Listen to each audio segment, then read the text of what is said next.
This episode is brought to you by iRestore, the clinically proven, game-changing hair growth device that's here to help you turn back the clock on hair loss. For a limited time only, check out their huge Black Friday sale. Our listeners get hundreds of dollars off their iRestore Elite with our exclusive link at irestorelaser.com/random. That's hundreds off the iRestore Elite, irestorelaser.com/random. Hair loss is frustrating. You don't have to fight it alone thanks to iRestore. Super Beets Heart Chews offer a convenient, delicious, plant-based way to support healthy blood pressure and circulation. And because it's natural, there are no stimulants and no jittery feeling. Get a free 30-day supply of Super Beets Heart Chews on all bundles and 15% off your first order by going to getsuperbeets.com and using code RANDOM. That's getsuperbeets.com, code RANDOM. If you're making payments every month on your debt and your balances aren't going down, PDS has solutions for you. Everyone with $10,000 or more in eligible debt qualifies, and there is no minimum credit score required. Get a free debt analysis right now at pdsdebt.com/random. It only takes 30 seconds. That's pdsdebt.com/random. pdsdebt.com/random. And by the way, I love your movie. I do. You know I love that movie. I know because you called me. Club Random. Bill, you just stated the premise of my movie. Meant to. Everything changes. Club Random. Robert, there you are. Bill, please call me Bob. How are you? If I have to. You don't have to. You can call me. If you don't want No, to, I'm you kidding. can call me Robert. You ever see that book on the name Bob, all the Bobs in the world? No, Somebody never put did. out like Bob Newhart, Bob Dylan. There was just something they found commonality because it's a very common name. In case you never got my book, I did, but you will sign one for me, please. Thank you. Hollywood royalty for a reason. Oh God, I love that. Thank you. This means a lot. Thank you. It's That's- great. It's great, by the way. I'm glad you Thank did you. this. It's fantastic. And I certainly mean that. Inscription. Appreciate that. Thank you. Well, it's undeniable. If you just go down the list of all the big ones. I mean, Yeah. my friend and I were talking the other day. We're driving back from the airport and songs come on the radio. And we were saying like how tough it must be to be a one-hit wonder. Like lots of people, there's lots of one-hit wonders in music. You do it once and it's like the greatest 6 months of your life. You got a number one hit, you're on the top of the charts, and it never happens again. That happens a lot in music. I guess in your business too, but you don't think, but you know, to have like the number of biggies that you've had is not a lot of people in that company. You know what the closest to this was is back in the day, the Charlie Rose show. Oh, well, but that's TV, yes. Right, but there were all the cameras were remote control. Is that right? Oh yeah, you were in that black void. I did it, I remember. And there was nobody there. Those cameras were all Right. operated on servos. And you couldn't see anybody, and it was just a table. Right. Yeah. That's how he ran his personal life too. You couldn't see anybody, which is why he came out in a bathrobe. Exactly. It's amazing the way the number of guys in that first Me Too wave, you know, like around our age, who were just doing things that I just wanted to go, you know, it's not all of us. Yeah. Ugh, like, don't you just hate yourself that this is how you get laid? I mean, everybody's got a way to get laid. Cops pull you over. I mean, everybody's got a scam. Right. But it's just how elegant they are. Yeah. And this was like the least elegant. I emerge from my bedroom in a robe. Like the 28-year-old's going to go, oh, my dream has come true. Exactly. I get to see Charlie Rose naked. Thank you, Jesus. Exactly. I hear you. No, I know. I mean, you must have seen some shit on movie sets. I had this. Well, Actually, Yeah, but- no, actually, I'm getting nervous now. No. There was one time where nothing could happen, but it was like it was a scene in Forrest Gump where Robin is in the dorm room with Yeah. with Tom, right? I'm sure you remember that. Yeah. And my Joanna Johnston, my longtime costume designer, she's very English, very proper, and she kept coming up to me with showing me what if I approved what she was going to be wearing as her underwear. It was all this period stuff, and I'm looking at it and I'm going, "This looks like something a grandmother would wear. This doesn't. I don't. And she kept showing me the stuff. I said, and I finally got upset and I said, you know what? Get a model who has the same dimensions, same body as Robin, and put the stuff on her and take a picture so I can see what it's going to look like." So a day later, I hear, Joanna says, or the AD comes and says, "Joanna wants to see you in your trailer." So I go on my trailer and there's this model with a robe on in my trailer, and Joanna's there, and she says, "Well, show him the underwear." So she opens up her robe. I said, "That looks great." And then the model said, "You want me to take them off?" Really? Yeah. I'm looking at Joanna. I'm saying, "No, that's okay." I wasn't even asking about you. I just meant that you're in show business. If you're in show business, I'm in it too. You're going to be around some sleazy people at some point.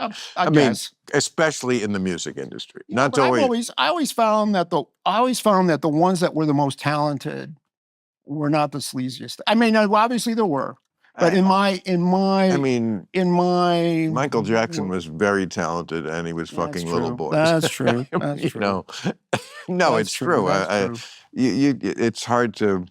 I know what you mean. Like the bigger they are, the nicer they are. That's often true. Um, it takes all kinds. I mean, I've never thought you could like pigeonhole show business people. It's a spectrum. Are they smart? Some are brilliant, Right. and many are not. Mm-hmm. Same as humanity. Are they good? Some are awesome. Yeah, you're right. Yeah. I mean, Yeah. I don't think we'd want it any other way. We want to recruit from the full panoply of the human race, I right? think you're probably right. Yeah, absolutely. Absolutely. And Especially- everybody's flawed. And everybody, I don't know what your casting process is, but I'm sure they once asked John Huston what's his secret to directing. Do you remember that? Oh. And he said, I do most of my directing in the casting process. Which means, Yeah, I don't know what that means. I know what it means. I know what it means, but I know what but you could look at it. I guess you could think of it two ways, because it's like, it's the old adage. What makes a good movie? Good writing and good casting. So we might have been alluding to that. Well, I think look, I mean, I don't know. I'm not a movie maker like you are, but just as a fan, I know there's so many things that can go wrong in a movie. I mean, there's so many elements. Right. You can have good writing and good casting, and it could get fucked up by half a dozen other things. Oh yeah. Editing and timing and lots of stuff. But I think what he meant by that was, if Humphrey Bogart is on my team and I write his name in the lineup card, we got a good chance to win this game. That's exactly right. I agree. Yeah. Yeah. That's it. Yeah. He's he's getting guys up there who are gonna show up. I mean, you use obviously some of the same people because as most directors do, you work with somebody, you have a good time, they fulfill your vision, and you're like, you just solved my biggest problem in this next project. Can I, right? And it's like a shorthand. I mean, I made a bunch of movies with Tom Hanks. Right. And he says, "I can hear in your voice when you say cut that we're doing another take." So it's kind of like that shorthand has gotten to that. He knows exactly what I'm thinking. He knows when you're not quite satisfied? Yeah, just from the way he hears me say the word cut. That's what he claims anyway.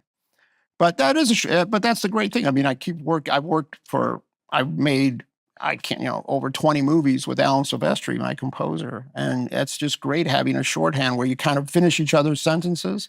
Of course. And when people are delivering and you can Yeah. have that shorthand, it's great. But I've been very fortunate. I've worked with, some of the absolute greatest actors that, of our Well, and they would generation. say the same about you. I mean, the people in any industry, but we know at NARS, they want to, you're not doing them any favors. They want to work with someone who's going to make them successful too, who's going to provide the material, provide the direction. I'm sure you're friends with a lot of these people, but maybe they'll do one movie for you out of friendship, but that's it. Like they want to work on what they want to work on, Yeah. but you come to them with good stuff. I mean, if especially like Tom Hanks, was Forrest Gump the first one you did with him? That was the first one. Yeah. Okay, but then Right. Castaway, how many years later was that? Castaway was like 4 years later, and then we did the Polar Express. I never get tired of that plane going down. In Castaway. I mean, the whole movie's great, but that is, I don't feel like I'd ever seen that quite on camera. I mean, it's a lot of stuff that's super actiony and CGI and all that kind of stuff. It's stuff that would never really happen to me. I mean, I'm not worried about some monster shooting rays out of the end of his fingers at me. Right, of course, right. But a plane crash, I mean, it's very gripping because you could be exactly in that scenario. Yeah. And I guess that's what it would look like. Yeah, and I think the thing that makes it the most terrifying, and it was a decision that I made, early on, was you only see any of it from Tom's point of view. So we never cut to what the pilots are seeing. We never cut to outside the plane, God's point of view. It's the whole plane crash happens just from his Well, until vision. it hits the water, then we see. Well, we saw the plane, all the shit in the water when the plane hits the water. No, he's there. No, you see it only from him. So it's like he comes up on that raft, and then you see the big tail of the plane coming at him. Right. It's all I it's see. and Right. but then at the very end, when he starts floating away, then the camera pulls back up, like way up into the sky as you just see him in that black ocean. Now, how do you make these decisions, like what to do? Like, you're a little like people like Kubrick who, made a bunch of great movies and none of them are like the other ones. There's no like Scorsese, you would say, well, it's mostly a certain style. Obviously, he's done other movies that aren't mob movies, but he'll always be the first thing in his obituary, master of mob movies, Right. But you seem to be all, Back to the Future is not really anything like Castaway. No, It's just what you I've been strikes very your fancy. fortunate. I've actually I'm too restless, or maybe it's a madness. I don't know what it is, but It's an artist. I just didn't want to do the same you're movie bored. again. Yeah. It would be boring. Yeah, that's I feel like that's the key to art is Right. is that the person doesn't want to be bored. Exactly. I just have no interest in doing. I just would. A teen time travel movie. I just would have absolutely no interest in doing that. You already did it. I did it. Right. Exactly. Exactly. By the way, it so holds up. And of course, like any movie from the past, there's things in it you absolutely couldn't do today, or they would just jump on you. Oh yeah. Biff is a rapist. It's flat out rape, which even if he's the bad guy, they would go nuts. Yeah.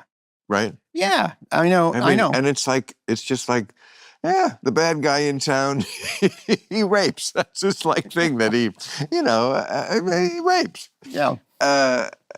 But yeah, but I mean, well, people don't approve, but people don't approve it, and it doesn't really. Well, but you know what the intention is. Obviously, yes. I mean, no, he's exactly. in that car. Oh yeah, and her feet are in the air. He's plainly raping her. Oh yeah. And I mean, and both of them, and Tom and Leah are so great doing that scene, and it was yeah, it gets pretty scary. By the way, we have a sort of weird tangential connection, which you'll never guess this, but were you making the movie in 85? I know what you're going to say, Gary Goldberg. You're right. Now, you know how come I know you're going to say that? This is great, because I was having dinner with Michael J on Monday night. Really? Yeah, he was in town, and I was having dinner with him, and we were talking about, because I think he's thinking of doing a memoir about his life when he was, I mean, literally doing the movie at night and the show during the day, and getting 2 hours of sleep for So 8 what is weeks. my connection to this, do you think? I was asking him this. I was saying, so what, was Gary was he like concerned about if you were getting enough rest or anything? He was, no, because he was too busy doing another show. He was doing another show with Bill Maher called Sarah. Correct. Gina Davis was Sarah. Gina Davis, right. Alfre Woodard. Yep. And Bronson Pinchot. We were 4 lawyers in San Francisco. I was the office prick, and Bronson was gay, and Alfre was black, and Sarah was the lead. Mm-hmm. And that's who we were. And that was, Gary Goldberg, the producer, writer. He had Family Ties with Michael J. Fox, which was the hugest hit. So we were thrilled to be on a show with TV's biggest producer. Right. And we had a pretty good time slot. It was NBC when they were kind of like the king of the hill. Mm-hmm. So I don't think we followed directly Family Ties, but we were doing fine. I think we were against Dynasty, which was not easy, but come on. Right. It's 1985. But I do remember Gary Goldberg talking a lot about how Michael J. Fox he did loan him to you to do this movie while he was still filming Family Ties. Yep. Which is crazy. It's crazy. And it was crazy. So he couldn't have been there, until he finished blocking and whatever the sitcom shit that he was doing, right? Well, so I think I think the heavy days in the sitcom were always the Thursday and then the taping on the Friday, right? Those were the heavy days, and those were the days where he had to work absolutely the most. There was no wiggle room. But on Monday, I think they kind of wrote him a little lighter in the show, and he didn't have to sit through too many read-throughs and things like that to get a little bit more sleep. Well, he was so good. I mean, he was such a natural. And sitcoms, I did 3 or 4 of them. It's gentleman's work, right? It's not heavy lifting. And if you're smart and a real pro like him, I'm sure he could. Jackie Gleason used to do it with 0 rehearsal. Right. Live. Right. He'd have the stand-in do it with the other cast members, and they hadn't even seen him do it. And he memorized it sitting in the chair, drunk, before the show, memorized the whole script, and then just went, that's baller, I can't even tell you. This episode is brought to you by iRestore, the clinically proven, game-changing hair growth device that's here to help you turn back the clock on hair loss. I love iRestore because I watched it help my friend Bob so much. I'd change his name to not give up his hair growth secret. iRestore's FDA-cleared laser and LED system is a scientifically advanced approach to hair restoration that you can use right at home. The iRestore Elite is engineered with 500 lasers and LEDs designed to provide maximum scalp coverage and deliver the energy necessary to revive dormant hair follicles. The iRestore Elite uses low-level light therapy, a treatment that has been clinically proven to stimulate cellular activity within your hair follicles. Does it work on your dick? I'm thinking to myself. In just a few months, you'll start to see noticeable improvements as your hair regains its vitality without the need for painful drugs, procedures, or expensive surgeries. It's the most non-invasive, pain-free, and drug-free way to bring your hair back to life, backed by real science. Whether you're just starting to see that hairline retreating or you never take that hat off, iRestore can change your life. For a limited time only, our listeners get $600 off their order when you use code RANDOM at iRestoreLaser.com. That's $600 off your order at iRestoreLaser.com with promo code RANDOM. Are you ready to get medical-grade red light treatment at home to regrow your hair? For a limited time only, check out their huge Black Friday sale. Our listeners get hundreds of dollars off their iRestore Elite with our exclusive link at iRestoreLaser.com/random. That's hundreds off the iRestore Elite, iRestoreLaser.com/random. Please support our show and tell them we sent you. Hair loss is frustrating. You don't have to fight it alone thanks to iRestore. Well, if you know me at all, you know that I care about my health, mainly my heart health. And, well, I mean, everywhere, but yes, that's very big.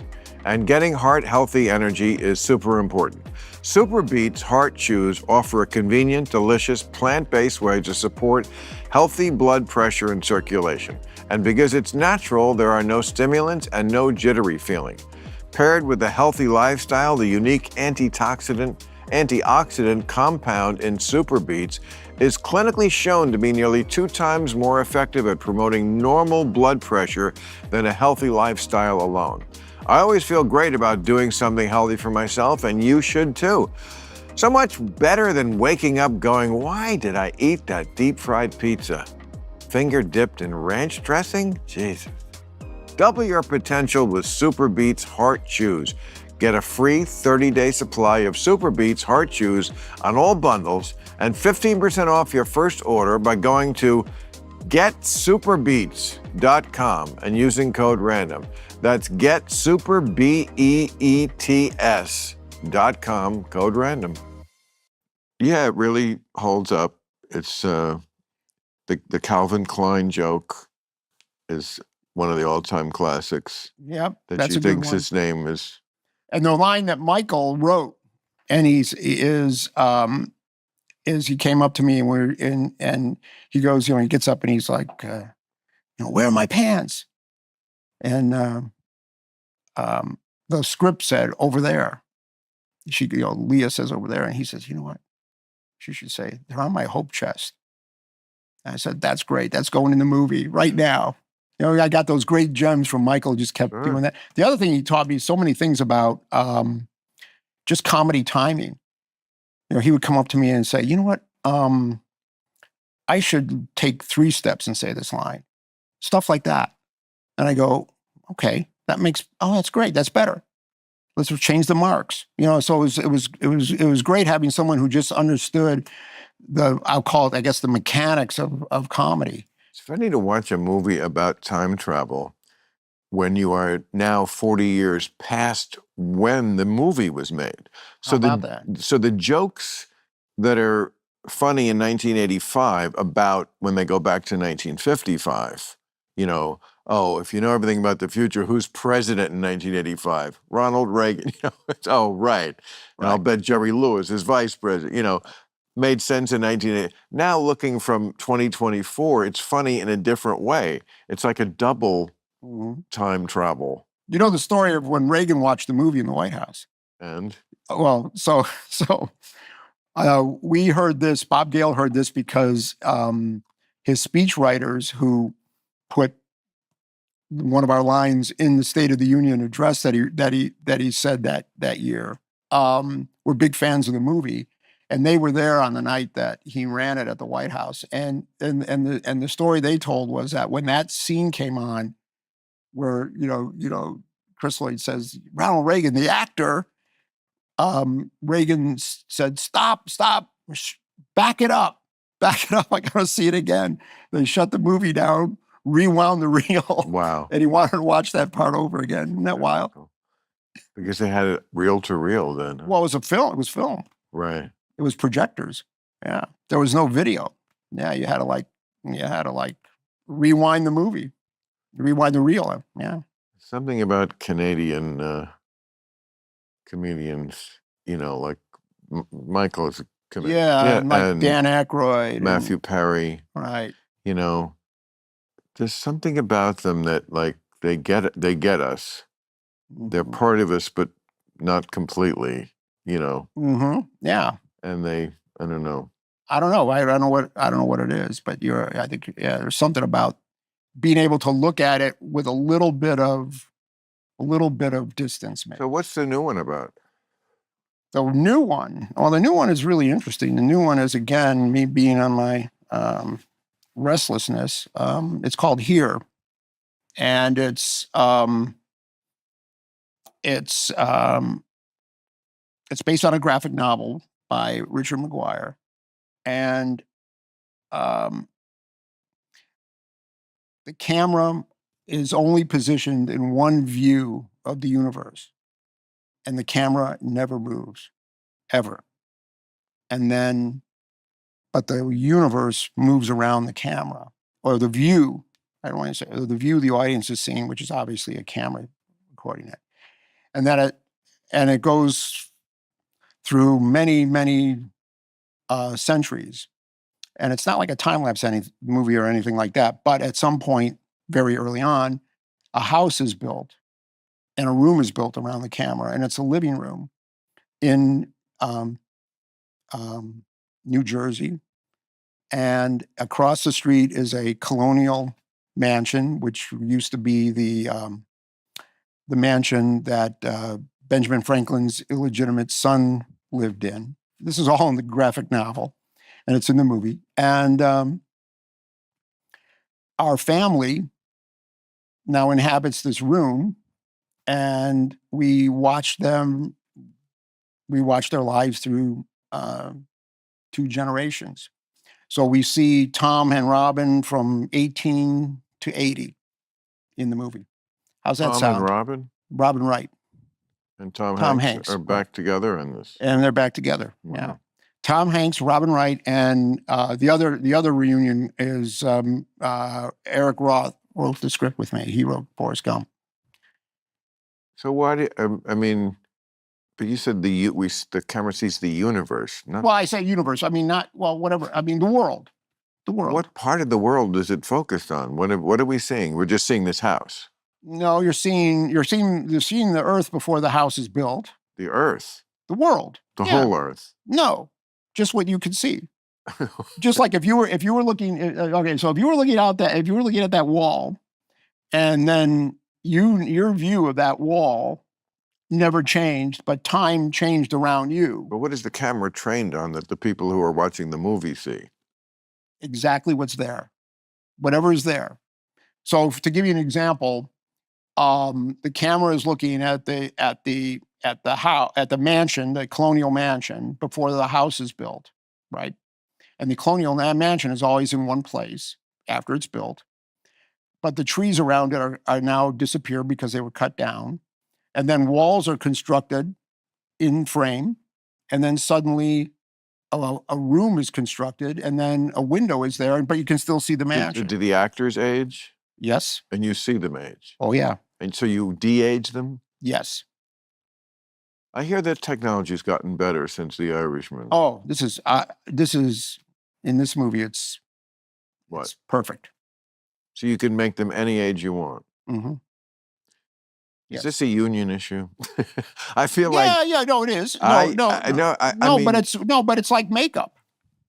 It's I call it digital makeup. Right, which I would assume would upset the makeup union. Well, I mean, whenever things change, somebody usually gets hurt, and then that person is going to cry and moan. Sometimes justifiably, sometimes not.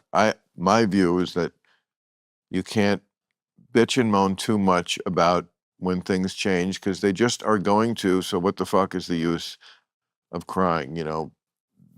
20 years ago, Barry Sanders was like the highest paid player in football or close to it. Mm-hmm.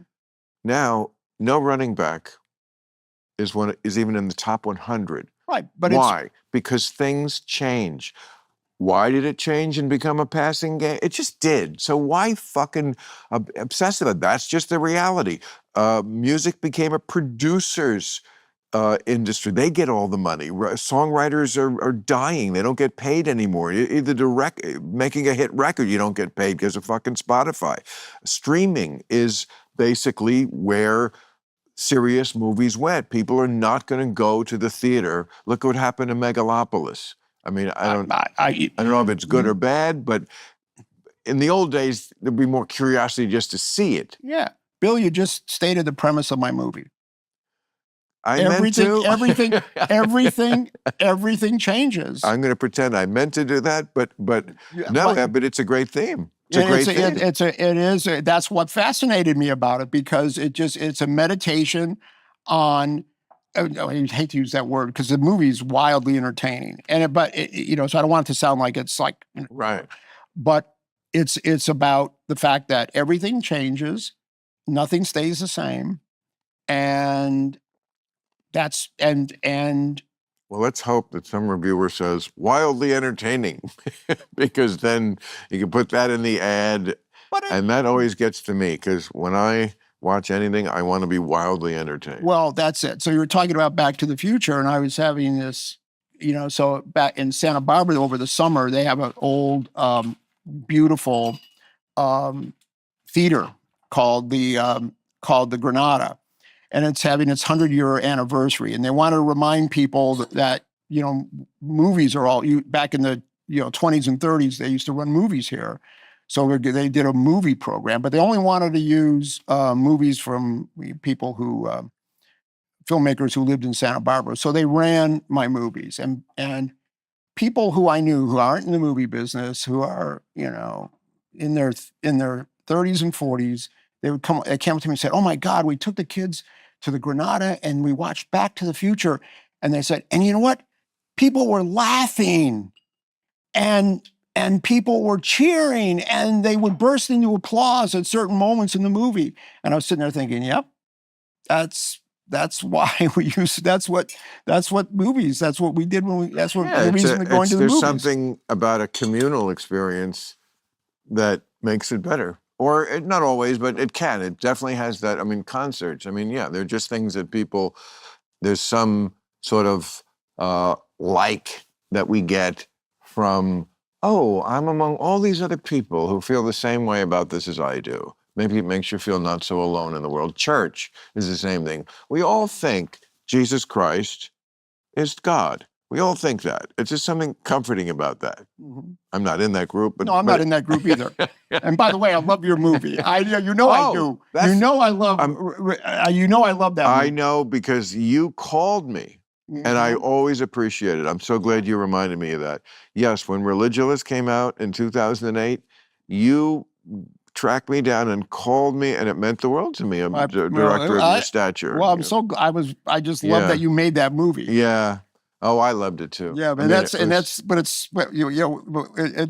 it's about so much, but it's so entertaining. That's the thing. It's wildly entertaining. It's wildly entertaining. Is. And half the credit goes to Larry Charles, who directed it and did such a great job. Put it together.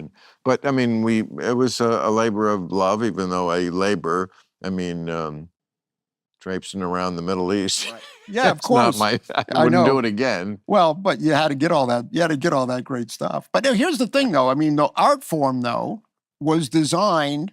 It was always supposed to be this communal thing, I think, because the idea of seeing, well, you know what? Maybe I'm wrong. No, flickers. No, those flickers were individual. Started with those little machines where you watch something. So you watched it in isolation. You're completely right. Right. So it just everything changes. But that didn't mean it was better. People then liked it better. Of course, obviously, then we could sit down and watch it. And then in the silent days, wasn't there a guy in the theater playing the piano? Yep. During the silent days. That was the soundtrack. Right? And then this thing started to happen, I guess, which is sound. Sound. And then, of course, people were getting. I just remember the first time that I was emotionally moved in a movie, and that was the moment when I said, "I got to do this." What was that movie? It was Bonnie and Clyde. Bonnie and Clyde, yeah. Okay, so there's a great scene in there where Gene Hackman was shot in the head, and he's in this field Yeah. and he's dying. I remember, yeah. And I remember being a kid, and I guess I was a freshman in high school or something. I don't know what, thinking, well, I am feeling really bad. I feel so sad for this. And I went, and I remember having this clear thought thinking, this is some strange power. I think I gotta figure out. And that's when I started to learn that, oh wait, there's a director, and then there's a writer, and then and it's not just, because I only went to movies to see special effects. But Bob, you know that the Clyde Barrow gang were not really good people, don't you? Oh God, of course I do. I'm just fucking with Of you. course, I know you are. But I mean, that was the experience of the movie. I mean, I absolutely know that I Right. fell in love with these people because they were just so. Oh, how could you not? How First could of you all, not? Faye Dunaway was so cockerific in that movie. Absolutely. I mean, she was super hot when when they're in that diner, and she's in this hot chick in a small town, waiting for someone like him to show up, and she just wants to get out of there so bad, and she's got this curlicue of her hair by her ear that comes down, a little sideburn, a little woman's sideburn. I thought it was kind of sexy, but he goes, change that. Yeah. And she immediately puts down her hamburger and wipes off the grease off her hands with a napkin and does something with it. And it was just, I'm sure people will say, well, that's you, Bill Maher. You like to see women dominated. No, it wasn't that. No, It but was just hot. It was a great moment. Hot. It was a great moment. And sexy is not politically correct, and it never will be. No, it won't They are at loggerheads. Mm-hmm. William Hurt throwing that chair through the window in Body Heat. Mm-hmm. Yeah. When you think about businesses that are selling through the roof, like Aloe or Allbirds or Skims, sure, you think about a great product, a cool brand, and brilliant marketing, but an often overlooked secret is actually the businesses behind the business, making, selling, and buying simple. For millions of businesses, that business is Shopify, and we use Shopify ourselves at our own merch store. And it's fantastic. Nobody does selling better than Shopify. Shop in the name, people. Home of the #1 checkout on the planet. And the not-so-secret secret with Shop Pay that boosts conversions up to 50%. So if you're into growing your business, your commerce platform better be ready to sell whatever your customers are scrolling or strolling. On the web, in your store, in their feed, and everywhere in between. Businesses that sell more sell on Shopify. Upgrade your business and get the same checkout that Skims uses. Sign up for your $1 per month trial period at shopify.com/random, all lowercase. Go to shopify.com/random to upgrade your selling today. Shopify.com/random. The marketing gurus from Radioactive Media are back and bringing you another episode of Club Random. Thanks, gurus. Just because the election is over and we've been promised that desks will be made of chocolate and gold will flow in the streets, that may not happen. So as a business owner, you need to kick some ass on your own, and you can do that with Radioactive Media. Why not tap into the power of podcast and radio? My friends at Radioactive Media know the recipe to launch, optimize, and scale performance by building compelling audio campaigns at work. For advertisers who want to reach the right audience, text them. Just text RANDOM to 511-511. Start planning for 2025 now. Go to radioactivemedia.com or text the word RANDOM to 511-511. Discover how audio marketing can surpass your current strategies with new and innovative ways that sound better. Go to radioactivemedia.com or text RANDOM to 511-511. Text RANDOM to 511-511 today. Message and data rates may apply. I just saw this movie. I watched movies that I'd never heard of very often, like scroll through the list to when I'm in the kitchen, making food and things I don't really have to pay attention that closely to, but I like see everything. This one came on, I think the title, I could be wrong, was Be Careful What You Wish For. I'd never heard of it. It's with the Jonas, Right. one I of the don't. Jonases, Nick, I Okay. guess, Right. who's fine. Yeah. You know, Yeah. again, proving my point I've made many times. Acting, not that difficult. Lots of people could do it. Wrestlers, bodybuilders, dogs do it, children do it. I did it. It's just not. I said this to Sidney Pollack once. Yeah, I interviewed him, and he was like, you have no idea how right you are. And he proved it because he was a fine actor. Yeah. I Like, worked with him. Yeah. On what? He does he does in Death Becomes Her. He plays the doctor that examines Meryl and realizes she's a zombie, and he is spectacular in it. Yeah. I mean, he's great. Tootsie, Yeah. Eyes Wide Shut. Yeah. He just stepped in the Woody Allen movie, Yeah. Husbands and Wives. Yeah. You know, and he just looks like he's doing it effortlessly. Like he, as the director for so long, he knows what the deal is. He's like, don't over fucking think this. Just fucking hit your mark and bark.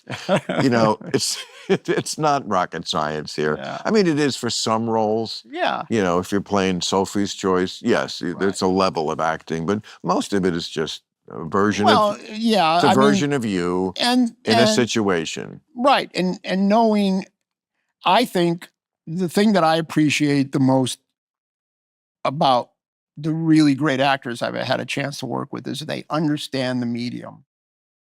They know how movies are made. Right. And that is critical. Where the camera is. And when you talk about an actor like Tom Hanks, and he's so generous as an actor because he knows this isn't my scene. This is I'm here to just say this one line, right? And that's what I'm supposed to do here, and completely get it. And it's not like sometimes you hit a sacrifice fly. Absolutely. And it brings in the run. Yeah, and you did your job. Right, absolutely. No. I mean, I'm sure a lot of who you choose to work with, especially as you get older and you have the esteem to be able to demand it, is, just the life is too short list.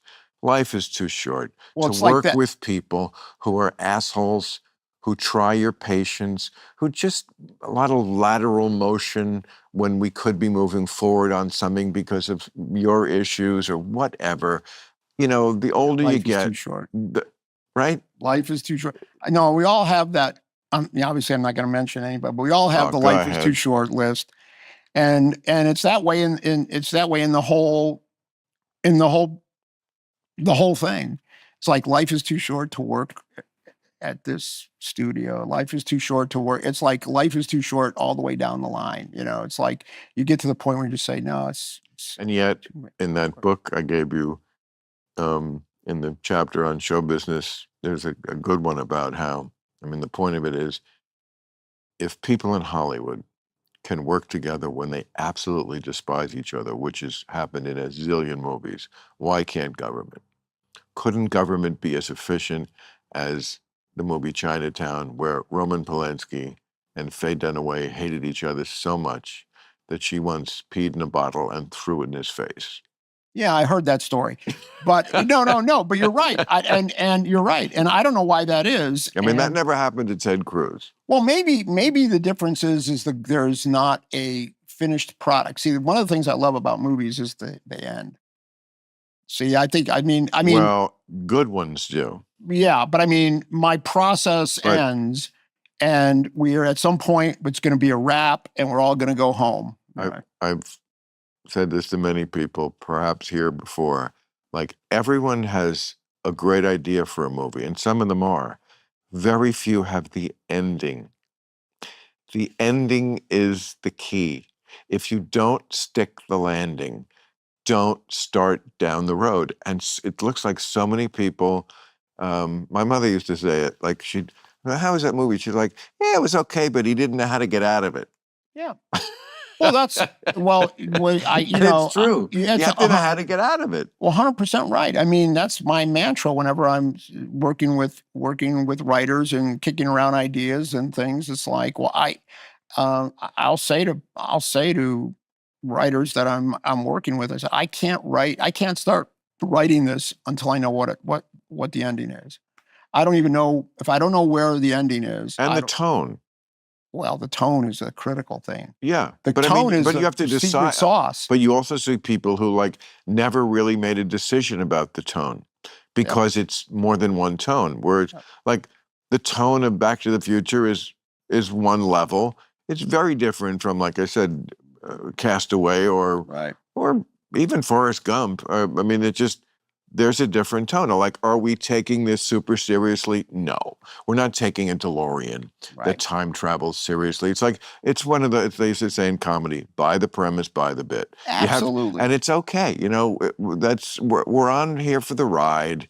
We're not we're not gonna anyone who picks it apart, like picks the sides apart, it's like you're just an asshole. Okay, no one really thinks this could happen.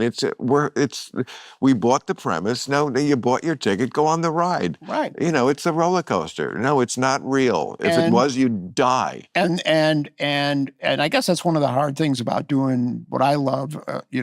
Audiences seem to have a hard time with black comedy. And I mean dark comedy. Oh. No, you know what I mean? You know what I mean? Not, you know what I mean? You're canceled. I don't even know what you meant, but you're still... I'm dark comedy. No, you know what? We don't have to apologize for saying something that other people who are ignorant don't know what that means. It has nothing to do with race. Black comedy... No, great black comedy is great. But the social justice warriors out there. Black comedy means like Apocalypse Now is a black comedy. Dr. Strangelove. Yes, but it's about a subject that is very dark and very serious, but we're still doing comedy about it. Right, but it's always been a difficult tonal thing I found because I made a few movies that Death Becomes Her, by the way, which is in a wonderfully is having a it's caught up to its time in an interesting way, where the tone that comedy tone with a dark theme like that is just hard. It's hard for audiences to really tap in, connect with American audiences. It's probably having a resurgence because there is a starvation for it now because they don't make those anymore because they don't trust the audience enough. Partly because the audience is dumber, probably, but there's still a sizable number of people that keep proving it. Look at Oppenheimer. I mean, would you ever think a movie like that would have pulled in that kind of money at the box office? I wouldn't. No, I didn't. It's very encouraging. It is. It really is. That it's very encouraging that the people are out there, and if you just service them, but. There's a whole shift going on now. How did Fabelmans do? What's that? The Fabelmans. How did that do? I don't think it was as successful as you would expect it. But for him, like not as successful is still like Lincoln was a really Lincoln serious, was more successful, very successful, right. It's another one like Oppenheimer. Like if you really give it to them and make it wildly entertaining, they will eat the dog food. Right. I completely agree. I think we're in this strange world now of we'll see. I mean, I made this movie which flies in the face of everything that's going on. I mean, it's completely original, both in its style and its premise. And it's not a pre-sold title. It's not a sequel. When is it out? November 1st. Well, I want to see it, not just because it's your name on it, and there's a lot of credibility there, but I'm just so curious now the way you describe it. It's like it kind of has to be seen. Well, it has to be seen, and it's going to be because I can't. Well, and it's going to be difficult. It's going to be difficult even after you see the movie. It's going to be difficult to describe what the actual story is, but that can be okay.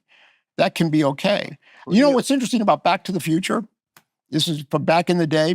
You remember Blockbuster? Of course you did. I lived across the street in West Hollywood. They never knew what shelf to put Back to the Future on. Really?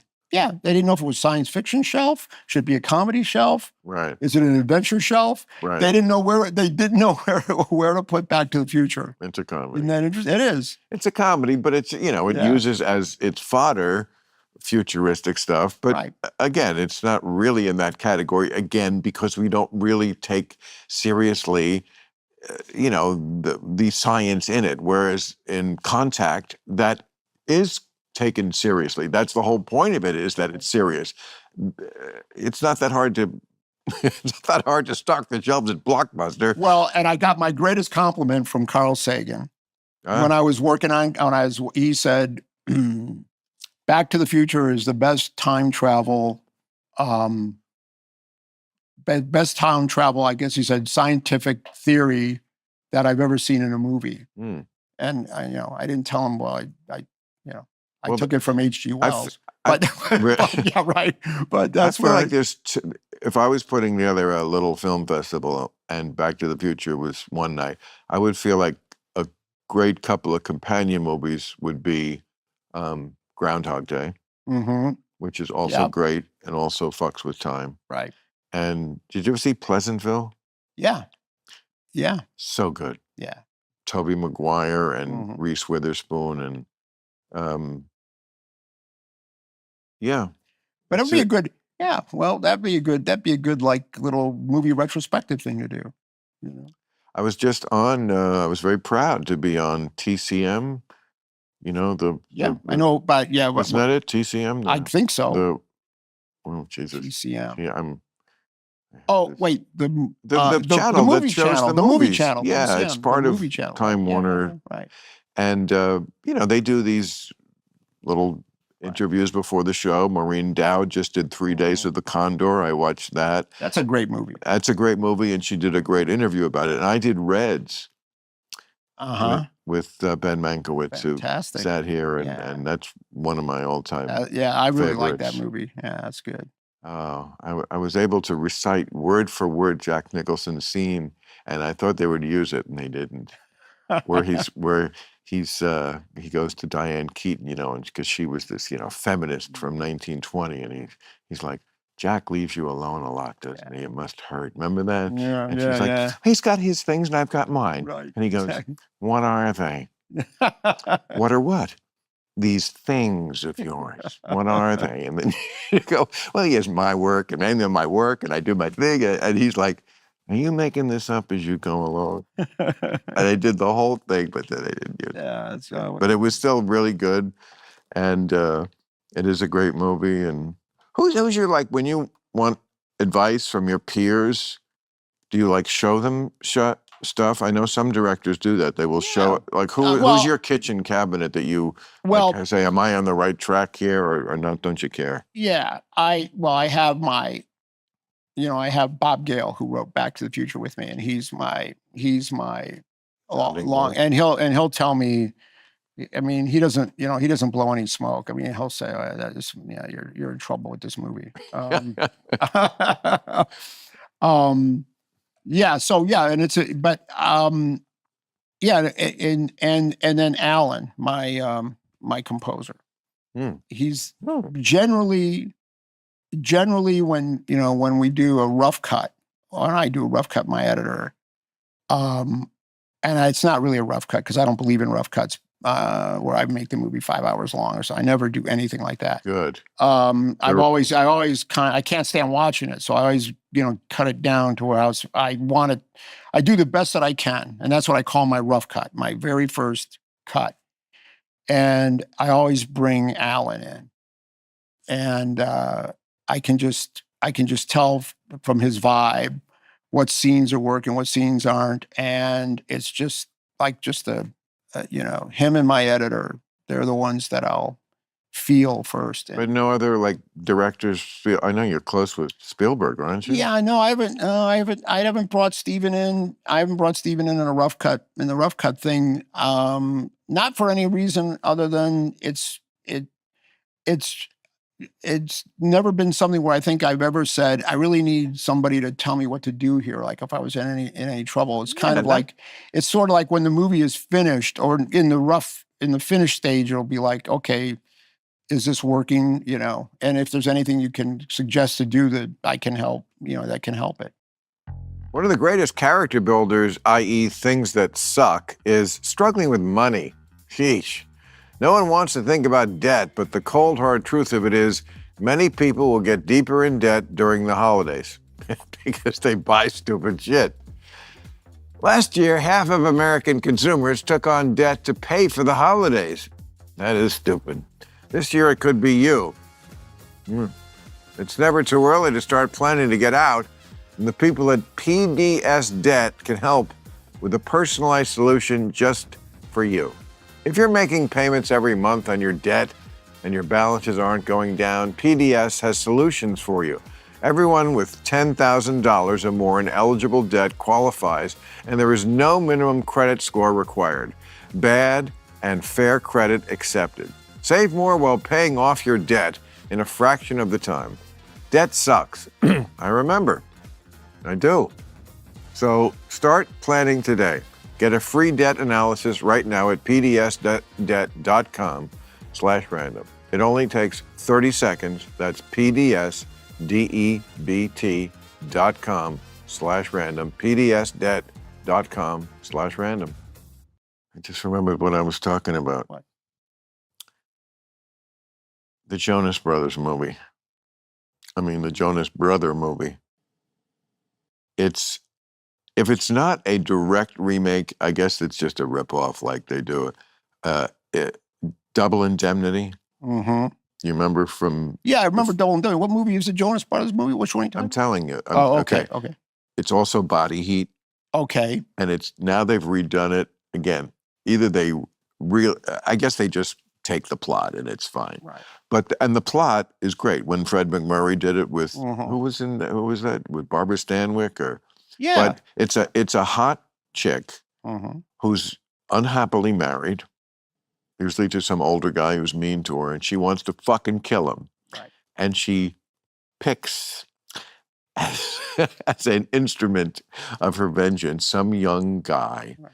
And because she's hot, she gets him to either kill the husband, Right. because she loves him so much and they're going to go away together. And then after he does the deed, she's like, see ya, wouldn't want to be ya. And she actually frames him, because that's what she wants. Perfect crime. Right. Yeah. So I think that's so interesting that they've done that now through all these different generations. That was exactly what Body Heat was. Yeah. That was Double Indemnity. Right. And somebody from the new generation saw those movies and went, did different. oh, Yeah. Okay, we can do that. we can do that. Right. And why not? Because there's only so many stories. Yeah. There aren't. Yeah, somebody said that. I don't remember who said that. Somebody said there's only like 7 stories or something. I remember hearing that back in the day. I forget who said that. But yeah. And then Bob Gale and I always thought that every story, every movie story has always been in an episode of Leave It to Beaver. Really? Yeah. Really. Like what? Well,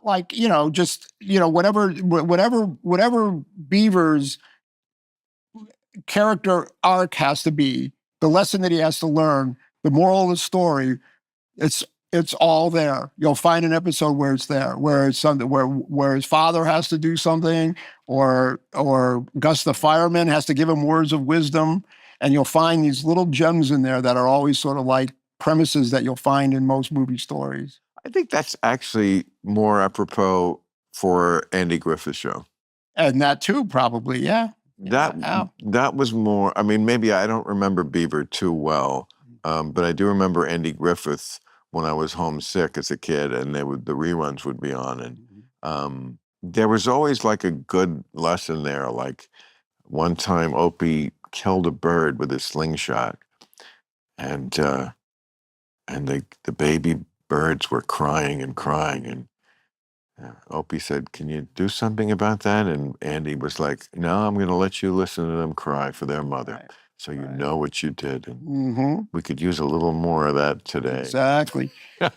And there was one episode where in the Beaver, where the Beaver got swindled by sending in a coupon from a box of cereal or something, and had to learn the lesson of understanding false advertising, all this great stuff. It blows my mind, the difference in life, just life in America.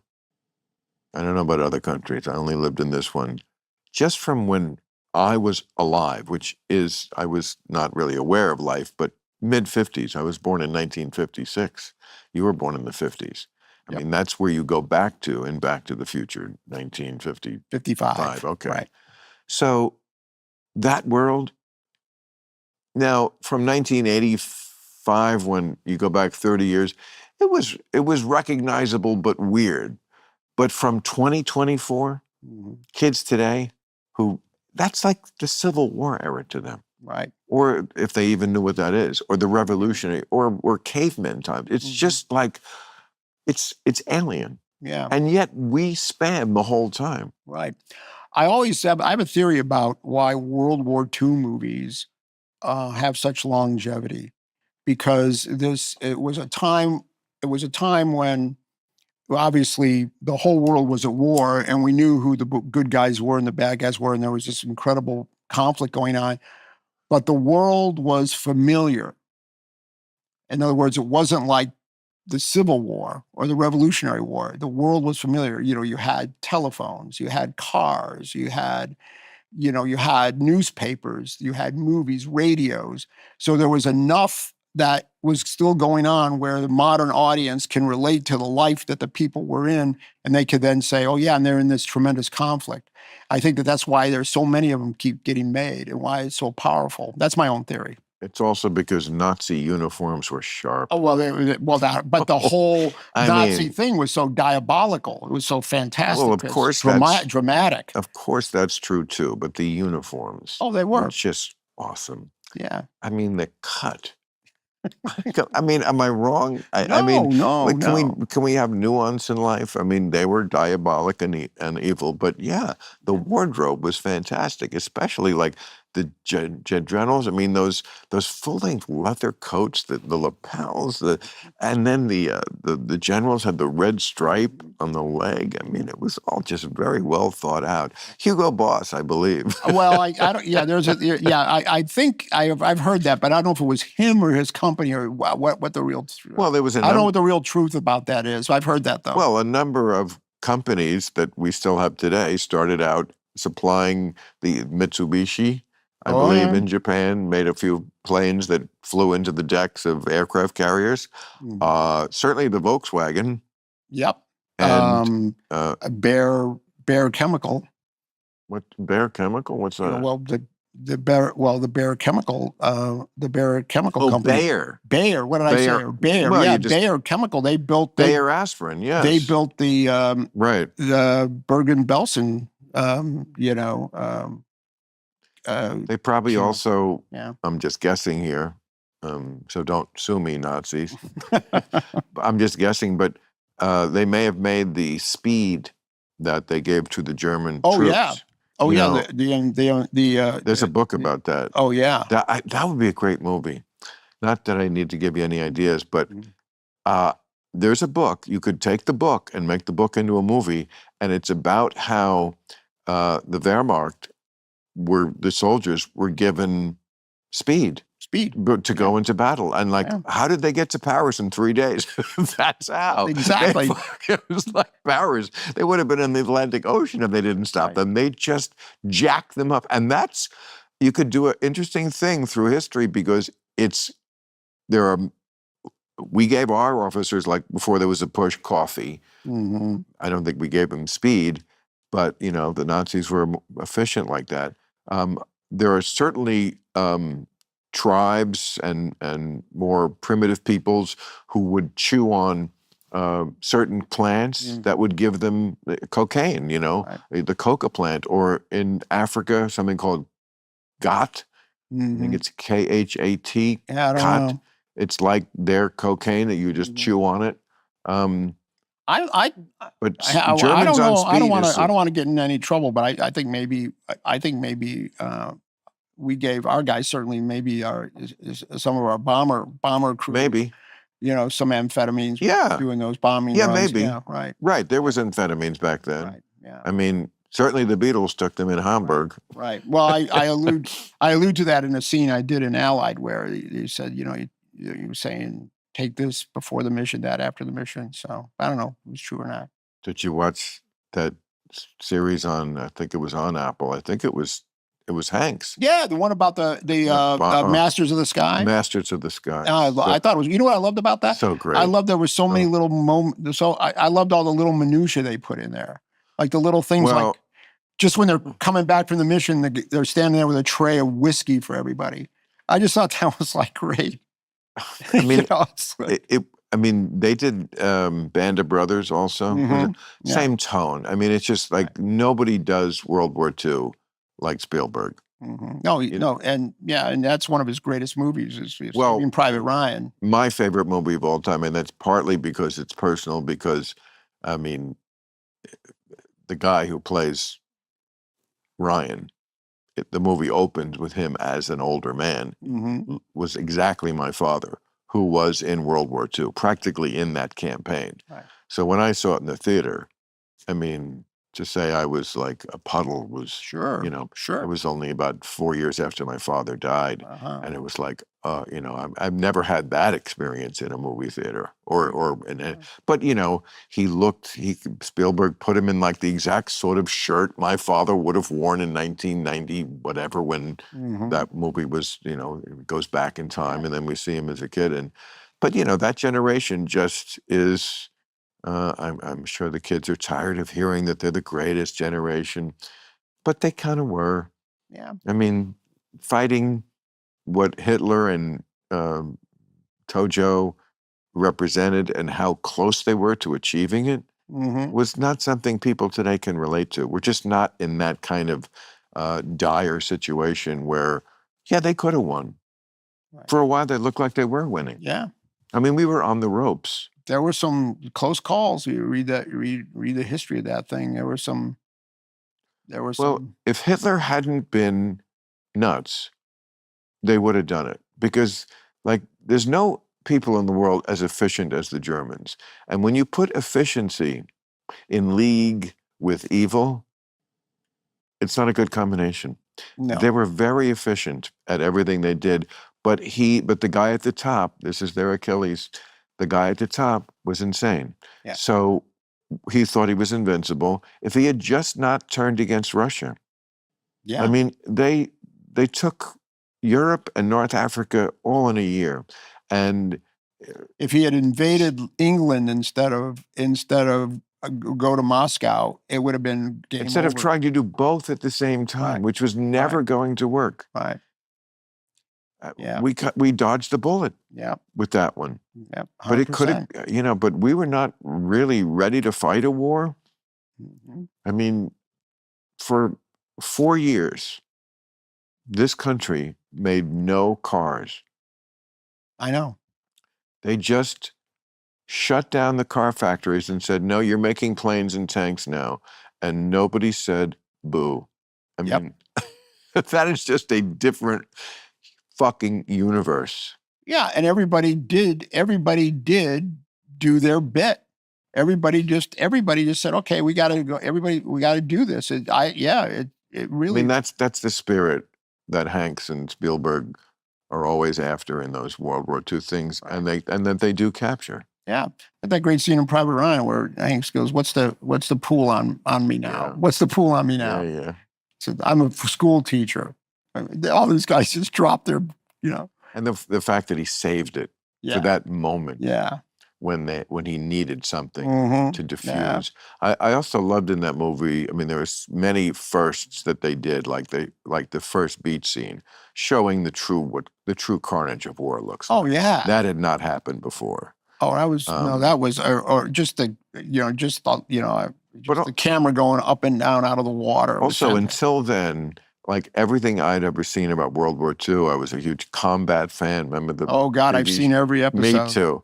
Yeah. Love them all. Right. But all the movies, all the TV shows kind of presented it like, war's hell, but the thing you can count on is that when the superior officer says something, the other guys just do it. And Private Ryan, it's not quite like that. No. It's not like that in the field. It's a lot of, Captain, we shouldn't do this. It's like, that's not how combat did it. It was like, whatever Sergeant Saunders said, they just did. Exactly. And of course, under the heat of battle and, you know, and when they let the German guy go, which they didn't agree with, and then he comes back to kill I mean, it's just, it's the great, I always say Saving Private Ryan is simply the greatest combat episode ever. It is. It's a It combat is, and episode. It's just a really that was what it was. It was every great moment in combat was in that movie. It's just fantastic. Yeah, it's really, really good. It's funny when the Cold War ended, you know, we had World War II as the great enemies. There was all the great World War II movies. And then we had the Russians. hmm And then like in the 90s, people were just lost for an enemy. You know, like James Bond was fighting drug dealers. It's like, it just doesn't, come Yeah, on. we didn't have any, but James Bond That's doesn't right. fight drug dealers. James Bond isn't the DA. Why don't you get him a Exactly. fucking jacket with the letters on it? yeah, I know. He fights crime in a tuxedo and fucks 3 hot chicks every movie. Right, That's who. By the way, in the last one, he dies. right. Talk about a generational change. James Bond dies. hmm What? No, James Yeah. Bond wins. Yeah. In Back to the Future, we got a lot of pushback when we made the villains the Libyan terrorists. Oh, right. You know, In a because van. in a van, you know, with rocket launcher. Yes. A grenade launcher. Yeah, Right. a grenade launcher. But we, you know, and we would get these notes from the studio and say, "It can't be, can it be the mob?" I said, "Why would the mob want plutonium? You know, it makes no sense. It's got to be a terrorist organization who wants to build a bomb." You know, so Yeah. yeah, there you go. And of course, that's almost 20 years before 9/11. So No, terrorists. it's longer than that. It was way long. No. It was 85 to 2001. That's not 20 years. That's 16 Oh years. yeah. Oh, that's 16. It's 16 years. You're right. You're right. So, but I mean, terrorism certainly was something people were aware of, but it just moved to that Mhm. completely different level. Right, It was like right. something you put in a movie. Exactly. It's Exactly. like, we're not really afraid of Libyans with rocket launchers. So we could put this in the movie. And Right. I mean, at a certain point, they did start to bitch and moan. When I say they, I mean the usual suspects who were looking for something to bitch about. Right. Whenever the terrorist was of any sort of Islam or Arab, and it's like, okay, but like, you know, then who did do 9/11? You know, we're not saying all Arabs or Muslims are terrorists. We're saying when that kind of shit happens, it has often been Iranians or Saudi Arabians. There is just a battle going on. Yeah. Yeah. I mean, don't get me started on the kids today and their protests. Oh no. Well, listen, I agree with you. Yeah, I say anyone says, "What do you think about any subject, Bob?" I say, "Well, you know, just watch Bill Maher." Oh, thank you. I That agree is with the him. right thing to say. I but agree thank with him you. I agree with him on all subjects, you know, but you're 100% right about that. What Exactly. is your ethnicity? What is your background? Okay. You're not some sort of a Jew, are you? Okay, no, this is no. I'm Oh, my name is Lithuanian. okay, Okay. comrade. Now my father's first generation Lithuanian. My mother was born in Italy. Oh, wow. And the only time you're going to get an Italian Lithuanian combo is going to be in Chicago. Right. And Sure. I grew up on the far side, south side of Chicago. Oh, it's great you don't have the accent. I don't think I have too much of one. You don't, because I always don't like it. You mean I don't like didn't- that Chicago You mean I accent. didn't say he's up on the roof?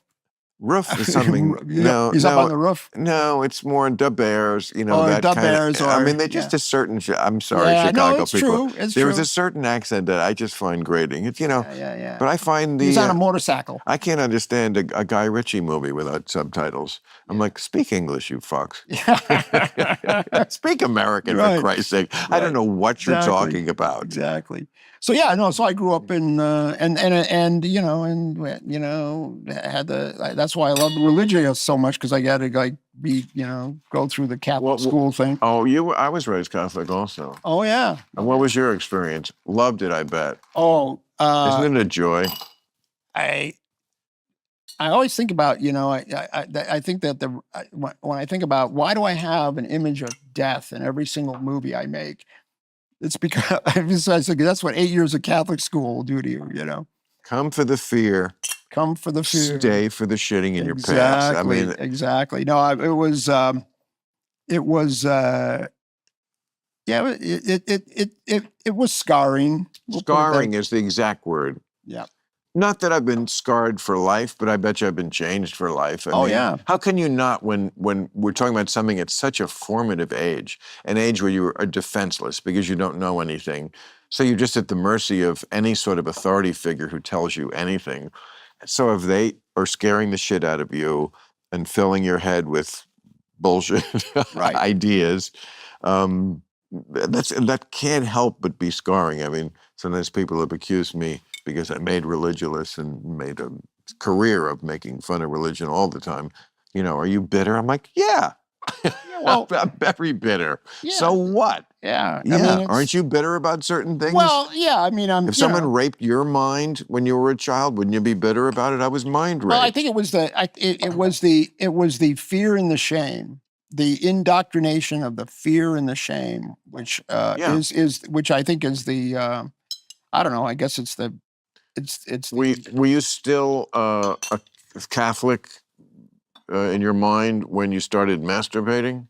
Oh God, no. Well, I'm not sure when I was ever. I never was. I don't think I was ever really. No, I didn't have any. I didn't have any hangups like that. Thank God. But it was just the that under like low grade headache thing of you're unworthy because you exist. You know, the shame that there's nothing worse that you can do to someone than shame them, especially a kid. And that's the number one controlling thing of that cult, in my opinion, is you're a sinner because you exist. And you felt shamed because of specific sins you thought you were committing that you then were announcing in confession? Did you No, go? it's just a feeling of not being just thinking that you're always you're not measuring up. You're always falling short. You know, you're always not Yeah, pleasing God. pleasing God, or you're not Yeah, it's measuring up. You're not getting across the finish it's line. so psychotic, religion, to like purposely create this being who you are always going to disappoint. Aren't you disappointing enough people in your real life? I mean, you've got your wife, you've got your family, Yeah. you've got your kids. I mean, you're disappointing all of them all the time. Is there a need to create this one more person who you're constantly, oh, I'm so sorry, God, I fucked up again. Oh, yeah. Please forgive me. You're the greatest. You're all merciful. Thank God, because I'm such a shithead. And it's like it's all in your head. I mean, these Absolutely. things that It's just- go on just in your head. and it's just it's just completely diabolical, and all the rituals and the I actually liked. I think I really I was really They I really was like the drama of the violence and the scourging of the pillar, and the nailing to the cross and all that stuff. I was kind of digging that, but it's just really well, endless, blood and death. you want to team up with Mel Gibson and make a Christy movie. I mean, yeah. I mean, there you go. I mean, that was that. Can't deny him as a filmmaker. No, he's great. I gave him. Right? I presented him his Academy Award Good for you. no. I was there on the day when he won Was it this for. after he? No. This was after I won. Back in those days. Oh, Braveheart. Braveheart. Yeah. Okay. Back in Well, those he wasn't days. controversial then. No, that but no. So yeah. I think he's awesome. I He's a mean, great, Braveheart has got good stuff in it. well, like I just have little patience with the perfect people in the world who, like, has he said some really fucked up things? He has, but and is drinking an excuse? No, because drinking actually makes you more honest. So you can't use that as an excuse like, oh, I was drunk, I didn't know what I was saying. Yeah, exactly. You said what you, but I would love to just talk to him because I just don't think he's a bad guy. I don't know him personally, but yeah. Yeah. Right. And I think he could be, I think he understands where he went off. And also he's got that super duper, literally more Catholic than the Pope father. Mhm. And we are all sort of like at the mercy of who brung us into the world. That's the theme of The Godfather. Right. Right. I think I was really lucky. didn't want to be in the mafia, but when my father needed me, I I had to, I had to had to, join. I had to, yeah, I had to. I think I was lucky in that my parents weren't really like fanatical. You know, they weren't. But that thing about, you know, if the nuns were saying you did something and you didn't do it, the nun was right. You know, it was that kind of thing. They held that power over. You know, the parents couldn't believe that the nuns would say something that wasn't, you know, something that obviously they must be telling the truth. I remember going to confession. They started us going to confession. I remember making my first communion. Mhm. That's the one you do at 7. Right. And there's another one you do at 13. That's confirmation. I never quite got to that one. But at the first communion, which was a lot of days after school practicing for whatever, practicing. You stood there for a minute while the priest like gave you, I don't know, confession. But that's when you started confession. And I had such anxiety because I was like, I'm 7. What fucking sin could I have committed? Yeah, I killed a hooker in Vegas. Right. Your Holiness. Well, I always Please remember. forgive me. So I would like you know to make it up. I remember. You know the difference between the mortal sin and the venial. Yes, of course. Okay, the mortal sin and the venial sin, and of course the venial sin. If you died with a venial sin on your soul, you would go to purgatory, and you have to work it off. Right. Mortal sin, straight to hell. Straight to hell. Straight to hell. No get out of jail. Nothing. You go straight to hell. And I remember this and being in this. I must have been the first grade, second grade, talking about stealing money, and how much. You know, hey sister, how much money? What's a venial sin and what's a mortal sin? And then she broke it down. There, anything under $1 is a venial sin. And anything over is a mortal sin. Adjusted for inflation. Of course. Well, it was like folding money straight to hell, loose change, you only went to purgatory.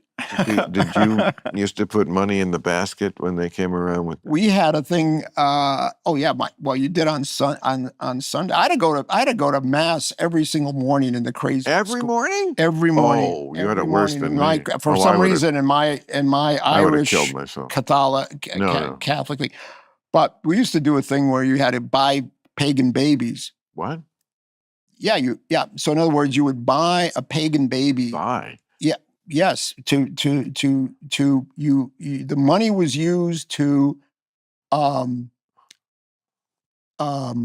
save them, and the missionaries would use the money to go, and you would go buy a pagan baby like in Africa or something, and they would and the point was, instead of buying your candy bar after lunch, you're supposed to like put the money in this thing to talk about colonizers, huh? Man, oh man, and I'll never forget that. Paying to buy some pagan babies so we could convert them. You know, I don't know what the. But you know what? It wasn't that long ago. That's what I keep thinking. I keep what going. I keep you know saying is what's so amazing is like, I think it was Bill Gates who once said, like, if you look back over 2 years in your life, it's like, Jesus, nothing ever changes. But when you look back over 10, it's like it's a whole different world. And it's like in the country too. It's like, how did we get so different from 1985?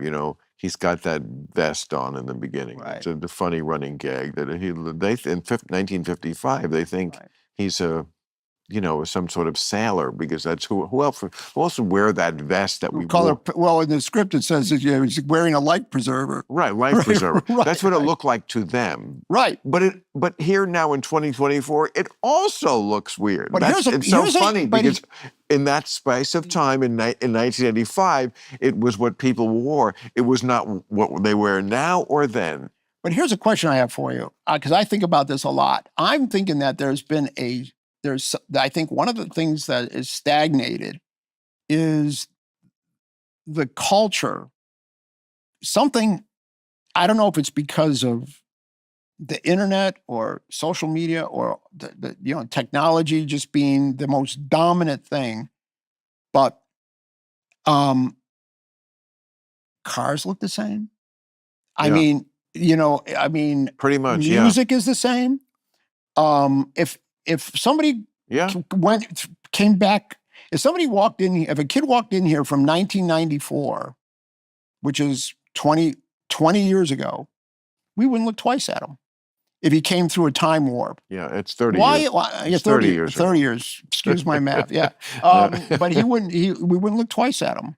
And why is that, I wonder? I don't know. It's like, because well, I mean, there were things they were doing in 1994. Some of them they brought back, like those really ugly mom jeans. right. Everything bad comes back. Yeah, maybe. There's I don't only know. so many things. There was so many ways you can wear clothes. Right. But I mean, in 1994, yeah, there was a grunge look that I don't think we're doing massively now. Yeah, if you were, yes, you're serious. Right. But if you walk, but if somebody walked in, in here from, well, you're definitely right that Blackboard Jungle.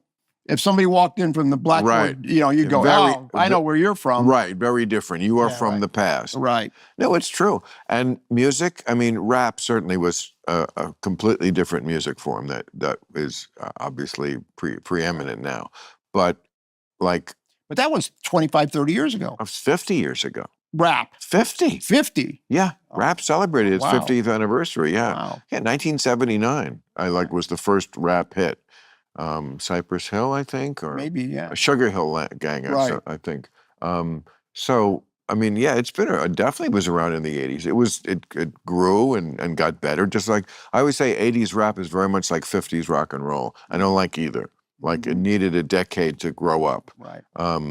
But the music I listened to as a kid in the late 60s, if you go back 25 years, was so different from what my father was listening to in the 40s, which is not the case with 1969 plus 25 years or 50 years, except for rap, which is big. Right. But like all other kinds of pop music, and there are songs that are put out now that could have been hits in 1969 or 79 or 89. Whereas the sound my father listened to, the big band sound, that was completely different. Completely different. And I didn't have anything to do with that. When I was a kid, I didn't listen to that. I learned to appreciate that when I got older.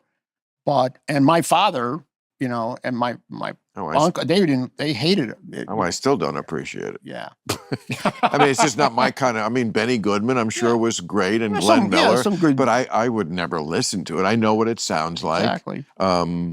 Maybe, Bette Midler did Boogie Woogie Bugle Boy of Company B, which was a World War II song, and she updated it great, and it made made like a pop rock sound.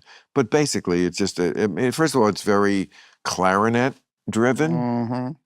Okay, well, that's not to me as good as electric guitars. That's just me. Yeah, but that's what I grew up with. We're all products of what they put in our heads when we're helpless. But that's religion. My younger kids who are in their early 20s now, they listen to my stuff. Being what's your stuff? Well, they love the rock, and I don't. It's not because of anything with me. I'll be in the car with them. That's because it's good. Exactly, and I'll say, "Why are you listening to that? Why are you listening to that Led Zeppelin? Like, how did you find that?" And they go, "Oh, I just because they have not improved upon it. Exactly. They've done other great stuff. There's great artists now, but they haven't quite improved on that and that particular sound. And but there are songs that come out now that I think, oh, that could be a hit in any decade. Those are my kind of songs, and I'm certainly not a music snob. I'm the opposite. Like, I just want to be entertained. I have no music ability, so I have no dog in this fight except entertain me. I don't care about important music. Yep. What a great way to have a shitty record collection. Yeah. Let me get the most important songs. Right. No. Yeah. I'm just and when those when the Beatles arrived, it was like How old were you in '64? Well, it's like I have to, yeah, I was 64. I was 12, 13, something like that. I think. Yeah. What year were you born? Wait, 51. So what was I? So you were 13. 13. Yeah. And it was like life changing. Life changing. 13 is like the Yeah. exact age you'd want to be when the Beatles arrived. I mean, I was 8, so Yeah. I was not really into music yet, and I just knew there was a hubbub going on. No, when the Beatles showed up, it was like, and then, when the Beatles showed up, it was like, okay, wait a minute. It kind of like, gave you that feeling that it did for me anyway, that, maybe I could do something. No, and I'm sure the kids, if anyone listening to this, are like, okay, boomer, the Beatles. Yeah, It's like, yeah. and it's like what we said about some shit our parents were talking about, like certain things you had to be there. Yeah. And if you weren't, it just sounds like two old farts Right. who are like getting all gaga about something that probably wasn't that great. Right. But it was. But it wasn't, completely unique in history either. Right. I mean, there have been other pop phenomenons. I mean, Taylor Swift, obviously now, Yep. is on a level that we rarely see in show business. I had Nikki Glazer here. I listened to that. Yeah. Oh, thank you. And I'll listen to it, and So then I'm going to take her advice and listen to the Taylor Swift album that she recommended. Well, she recommended the movie. And I'm going to see the one on Disney Plus. Okay, I'm Right, halfway. I'm halfway through it, yeah. And I must report, yes. my opinion has not changed. Okay. Well, I gave it a shot, though. I Okay. mean, I Mhm. don't, and as I always say, when Taylor Swift comes up, I have the greatest admiration simply for success. I also have great admiration for the way she conducts herself. She never misses a show. She's not late. She's a class act. Right. Um, but I don't get the music. I really don't. I mean, Nikki was here and saying that. I said, what is the key? And she's like, well, the music is just the amazing musicianship and the lyrics. And I'm like, okay, great. I'm gonna give this a shot. Now, maybe the second half of the show will blow me away. I mean, it's 3 hours long. I don't watch anything, hardly anything, in full increments. I watch things like I read a book. I don't read the whole book at once, and especially something like this. But halfway through, but again, I mean, I'm looking in the audience, and it's 20-year-old women. Mhm. I'm almost a 70-year-old man. I mean, that is just apparently a bridge too far for this particular phenomenon. Other things we do share, but yeah, I just and they are certainly into it, and it also says maybe this is a great indication of the span of time and how much things change. I mean, Ray Kurzweil talks about the singularity. That's his great book about when we will meld almost fully with machines. We're certainly halfway there. I Mhm. mean, there are people who have artificial lots of stuff, and Right. Elon Musk is working on people who can move things with their mind when they don't have the use of their arms and stuff like that. But to see everyone in the audience not watching the concert, but watching through the phone. They're watching their phone, not the thing that they are purposely putting a filter between something that they know must be filmed and they could see somewhere other than their own phone. That to me is a difference of kind, not just a difference of degree, a difference of kind that my generation would never want to do, to purposely put this filter, and they're all doing it throughout the show. You see, whenever they cut to the audience, it's all phone. But are they doing that so they can like zoom in, or are they recording it so they can keep it? I think both, but I think a lot of it is recording it, Yeah. which makes no sense. First of all, you have a mind. You can remember it, and sometimes that's better. And she's recording it. You can always see it. It's like, you ever see people at where the Mona Lisa is? I mean, they're all taking pictures of the Mona Lisa. It's in the gift shop. You could get A beautiful a 8x10 of better it. Yeah, right. version. Exactly. Could hang it on your wall. Exactly. No, I know. No, It's odd. but isn't it about that thing that everyone just has in their hand now that they can just, isn't that just like this thing where everything, we have to take pictures of everything I eat. I mean, people taking, pictures of their food. I mean, oh, look at this presentation. I got to, Yeah, what? actually stopped doing that more than they used to. But Yeah. the point of, like, and Nikki was saying it when she was here, like, she sometimes feels if some event in her life has passed without her recording it, that she missed an opportunity, which is a mindset I can't even get into. I mean, I understand it. Uh-huh. And I think the people who are even younger than her, because she's, late 30s, the kids who are like, 18 or 15, they don't even have this quandary. They know you always record it. I remember, I think Bill Gates did an experiment once where he had somebody walk around with it wasn't I'll use iPhone but it wasn't invented yet, but like a device that every minute took a picture. So wherever this guy went his whole life, so his whole memory was put in was kept.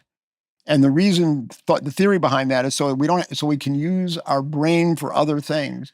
So we don't have to have wasted mental space for our memories, because we can always go back into this database and see, where was I on this day? Let me just scroll over here and I then mean, that is what we're moving toward. it is, isn't it? Well, the cloud is kind of that. Yeah. I don't want to be divorced from my brain. But I mean, but it is interesting when I've got one of those digital photo things on my desk loaded with all the digital pictures from all my kids and everything. Right. And something will pop up and you go, oh, I remember that. Oh, it's kind of like a thing scrolling by, but I wouldn't have just remembered it. But I mean, I assume as AI becomes more prevalent and everyone has it on their phone and everyone uses it more for more things, I assume it will slowly be doing this, just taking over different parts of our brain. I mean, isn't that what AI is ultimately, is a colonizer of our brain? Probably.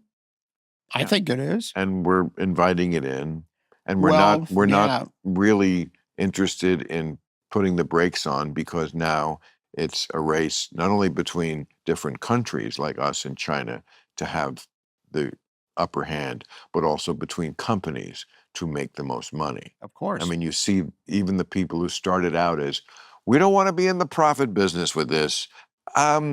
Wait, what did I say? What I meant was, we want to be in the profit business. I mean, come on, this is America. We make profits. So, yeah. I kind of agree with you, but isn't all technology a trade-off ultimately? Totally, absolutely. And isn't it always feared when it first shows up? Yes, always. That it is feared. That doesn't mean this time couldn't be the one. It could be the one, but this is the thing that could cure cancer too. Exactly. I don't even give a shit if they become our robot overlords, because I mean, the odds are I will certainly be dead within 30 years. That's true. We got to think about that. Unless AI stops that, comes in and Rudolph the Red-Nosed Reindeer's his way into my heart by saving us at the last minute with his glowy nose, because that is definitely possible. I mean, AI in 30 years could keep people alive forever. Now, the next question is, do we want to be alive forever? Well, there you go. That is. I mean, if I can be alive like I am now, yes. Yeah, but then, the thing, of course, because I made a movie about that, which was, Death Becomes Her, which is, well, you want to sit around and watch everybody you know die. Right. I mean, or maybe, but then if nobody dies, then what?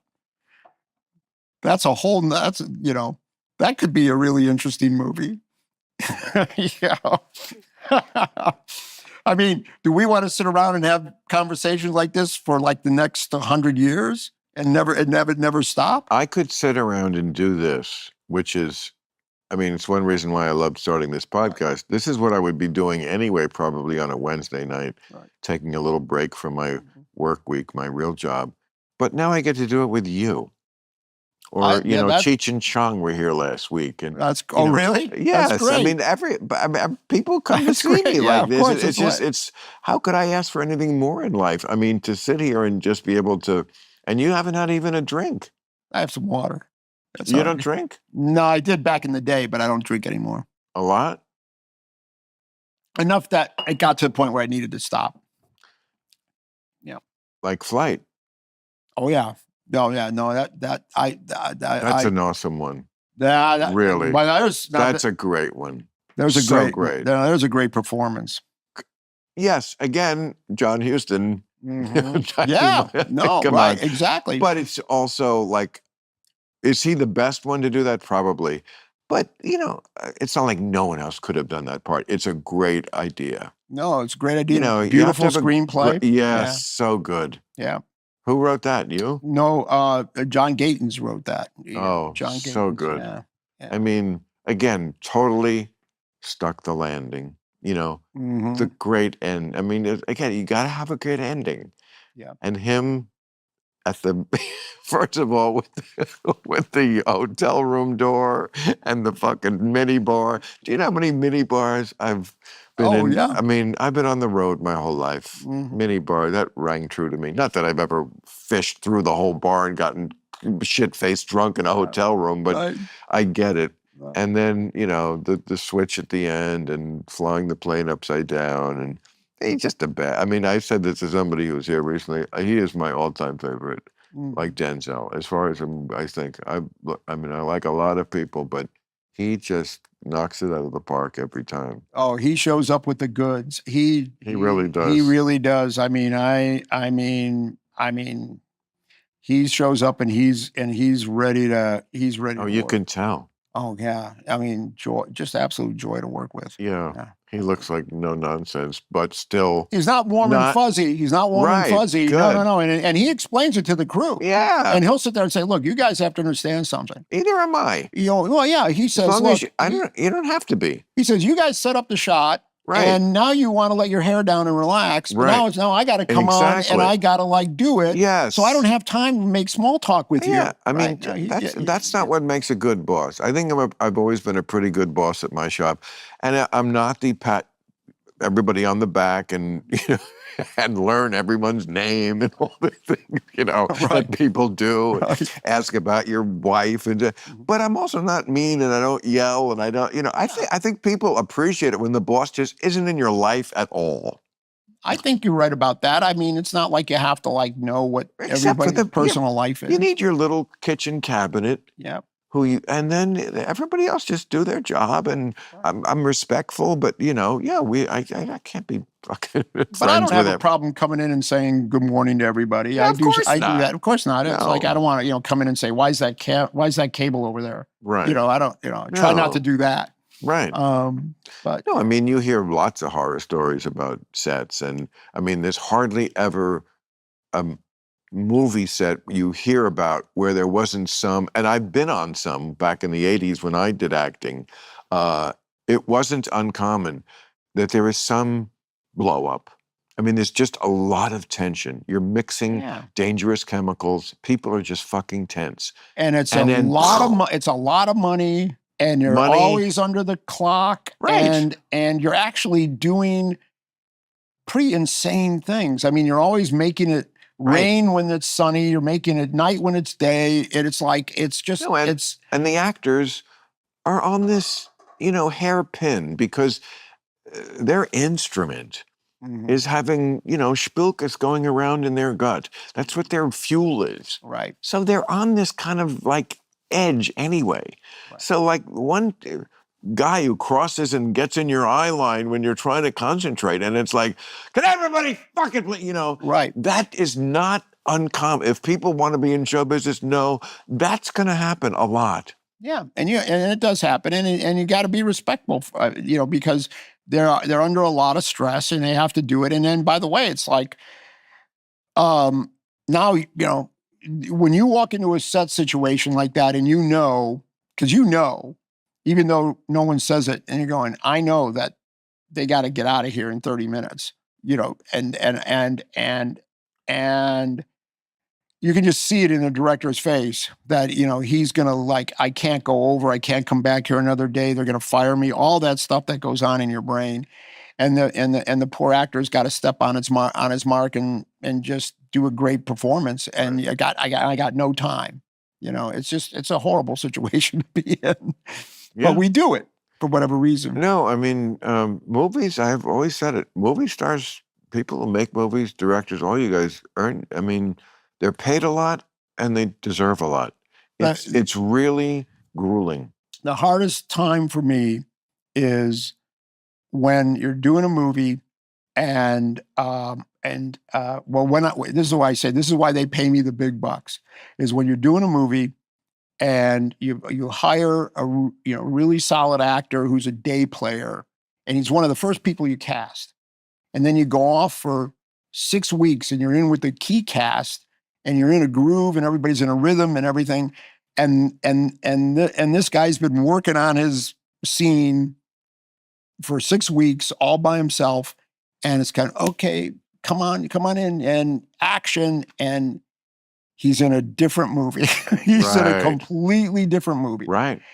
And then 100 people turn and look at me, right? They all the whole crew, because the crew and everybody goes, "This isn't the movie we're making." It's so interesting. This isn't the movie we're making. And the guy just was doing his best. He was doing his best, but he wasn't wasn't with Tone. And then I've got to go and I've got to then fix it, right? And then you got to okay, and that's where that's the toughest part. Yeah. Is there an example of that? I can't give. There's a few, but I can't. But there's a few. But sometimes there are actors in movies who are at such different levels that they're almost in two different movies. Sometimes, yeah. They're just, and it's obvious. Mm-hmm. I mean, it's just like two people in a band playing different. Yeah, and that's really rough. When I don't think I've had that. Doesn't happen in I don't think I've had that, but you can see it in movies. I can see it in movies and in really good movies, and you sit there and you say, I think those are really interesting choices that actress is making. It's an age thing.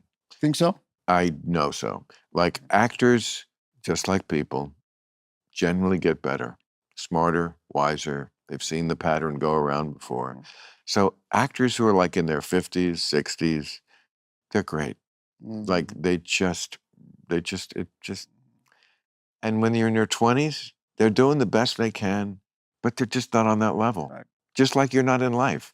I wasn't, right. I was an idiot in my 20s. I mean, just as far as maturity level, and it shows. So if there's a guy who's 25 and he's in a scene with a guy who's 60, they're kind of in a different movie. I would say that's the toughest to work with is the 20-year-old actor. Of course. That's the toughest because, they're just 20 years old, and there's a lot of pressure on them. There's a lot of, and even when but then again, then there was somebody I was working with, Michael J, and he was only 20 and he was just great. And that whole cast I had in that movie, they were all great, but they're the ones that are tough. I have a funny story to tell you. Like when I just remember I was listening to Jack Warden I was fortunate enough to work with him on my second movie, Used Cars. And he gathered all the young actors and he was telling them, he said, I was listening to this, he was dropping on this story. He said, I always thought when I was starting out that the best way to get more screen time is to slow my performance down. Right? Who said this? Jack Warden. He said, that's what. And so I was doing, and then I went to the movie that I was in and I was cut out. I wasn't in it. Yeah, because you're so dragged. Now I just say everything so fast that they can't get the scissors in there. Buddy. Isn't that funny?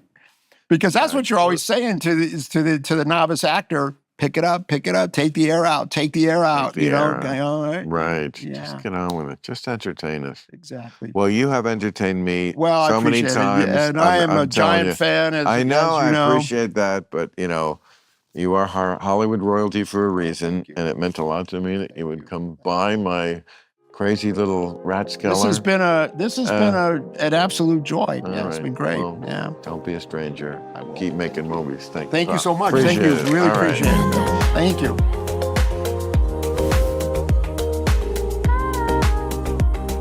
It's fun. It's really fun. And like I said, I had never done one of these before. So I've done the bullshit, junket where you just keep getting the same Right. question asked over and over and over Oh, again. that must be. Random.